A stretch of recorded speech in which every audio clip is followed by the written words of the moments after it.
മന്ത്രി മുഹമ്മദ് റിയാസ് എത്തുന്നതിന്റെ ദൃശ്യങ്ങളാണ് കാണുന്നത്. രാഷ്ട്രീയ, സാമൂഹ്യ, സാംസ്കാരിക രംഗങ്ങളിലെ നിരവധി പേരാണ് എം.ടി. വാസുദേവൻ നായരെ അവസാനമായി ഒരു നോക്ക് കാണാനും അദ്ദേഹത്തിന് അന്ത്യാഞ്ജലി അർപ്പിക്കാനും എത്തിക്കൊണ്ടിരിക്കുന്നത്.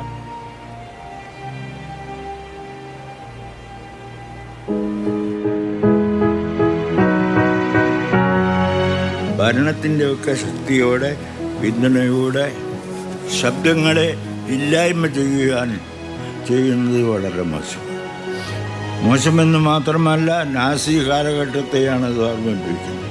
അക്കാലത്ത് പലരും നാസി ജർമ്മനി വിട്ട് അയൽ രാജ്യങ്ങളിലേക്ക് പോയി. ആ സ്ഥിതി ഇന്ത്യയിൽ വരാൻ പാടില്ല. വരുമെന്ന് ഞാൻ കരുതുന്നില്ല. ചെറിയ സൂചനകൾ വലിയ വിപത്തിലേക്ക് എത്തിക്കും എന്ന് നാം കാണണം, കരുതിയിരിക്കണം. ഈ പ്രസംഗം കഴിഞ്ഞതിന് മുൻപത്തെ ഫെസ്റ്റിവലിൽ കീനോട്ട് അഡ്രസ്സായി മുഹമ്മദ് റിയാസ് സംസ്ഥാന ടൂറിസം മന്ത്രി അന്ത്യാഞ്ജലി അർപ്പിക്കുന്നു.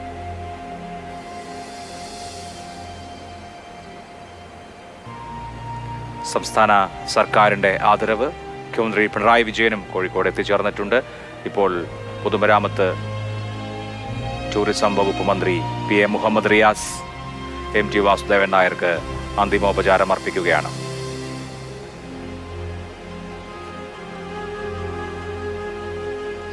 കെ മധു ചേരുന്നുണ്ട് അവിടെ നിന്നും. മധു, നിരവധി പേരാണ് അന്തിമോപചാരം അർപ്പിക്കാൻ എത്തുന്നത്. ഒരു പൊതുദർശനം വേണ്ട എന്ന് പലപ്പോഴായി പൊതുവേദികളിലടക്കം പറഞ്ഞിട്ടുണ്ട് എം.ടി. അപ്പോഴും എങ്ങനെയാണ് കണ്ണീരോടെ ഈ പ്രിയപ്പെട്ട എഴുത്തുകാരന് വിട നൽകാതിരിക്കാനാവുക മലയാളിക്ക്? ഹൃദയത്തിൽ ചേർത്ത് പിടിക്കുന്ന ഓരോരുത്തർക്കും വന്നേ പറ്റൂ. പക്ഷേ എം.ടി. ഇത് ആഗ്രഹിച്ചിട്ടേയില്ല എന്ന് നമുക്ക് നിസ്സംശയം പറയാനാവും. ഒരുപക്ഷെ എം.ടിയുടെ പ്രിയ എഴുത്തുകാരനായ ജെ.ഡി. സാലിംഗറെ പോലെ അജ്ഞാതനായി കടന്നു പോവുക എന്നുള്ളതായിരുന്നു അദ്ദേഹം എപ്പോഴും ആഗ്രഹിച്ചിരുന്നത്. ഗുന്തഗ്രാസിനെ കണ്ടതിന് ശേഷം എം.ടി. വളരെ കൃത്യമായി പറഞ്ഞിട്ടുണ്ടാണ്, എന്തിനാണ് എത്രയധികം അഭിമുഖങ്ങൾ കൊടുക്കുന്നത്? ഗുന്തഗ്രാസ് വർഷത്തിലൊരിക്കൽ മാത്രമേ ഒരു അഭിമുഖം കൊടുക്കാറുള്ളൂ. ആ വിധത്തിൽ എം.ടിയുടെ പ്രിയപ്പെട്ട എഴുത്തുകാരെ പോലെ അത് പക്ഷേ എം.ടി. പറയാനുള്ളപ്പോൾ നിർഭയം കടന്നു വന്ന് പറയാൻ അദ്ദേഹം സധൈര്യം മുന്നോട്ട് വന്നു. അതിനപ്പുറത്ത് ഓരോ ഘട്ടത്തിലും അദ്ദേഹത്തിന് പറയാനുള്ളത് അദ്ദേഹം പറഞ്ഞുകൊണ്ടേയിരുന്നു. 50 കൊല്ലം മുമ്പാണ്, നേരത്തെ അഭിലാഷും മോത്തിയും പറഞ്ഞത് നിർമാല്യത്തെ പറ്റിയാണ്, മധുബാലും അതിനെപ്പറ്റി പറയുന്നത് കേട്ടു. 50 വർഷം മുമ്പാണ് ആ സിനിമ സംഭവിക്കുന്നത്.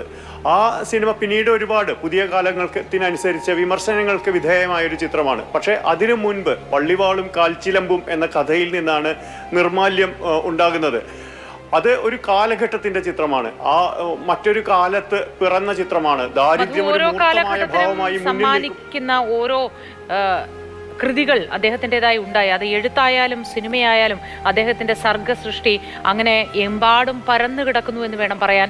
ഓരോ കാലഘട്ടത്തിനും അവരുടേതായി എന്ന് ചേർത്ത് വെക്കാൻ കഴിയുന്ന സൃഷ്ടികൾ കൂടിയായിരുന്നു. അപ്പുണ്ണിയും സേതുവും ഗോവിന്ദൻകുട്ടിയും എന്തിന് ഭീമൻ പോലും ഞാനല്ലേ എന്ന് മലയാളിയെ കൊണ്ട് തോന്നിപ്പിച്ച, ആ താദാത്മ്യം അനുഭവിപ്പിച്ച അനുഭൂതികളുടെ കഥാകാരന് കേരളം വിട നൽകുകയാണ്.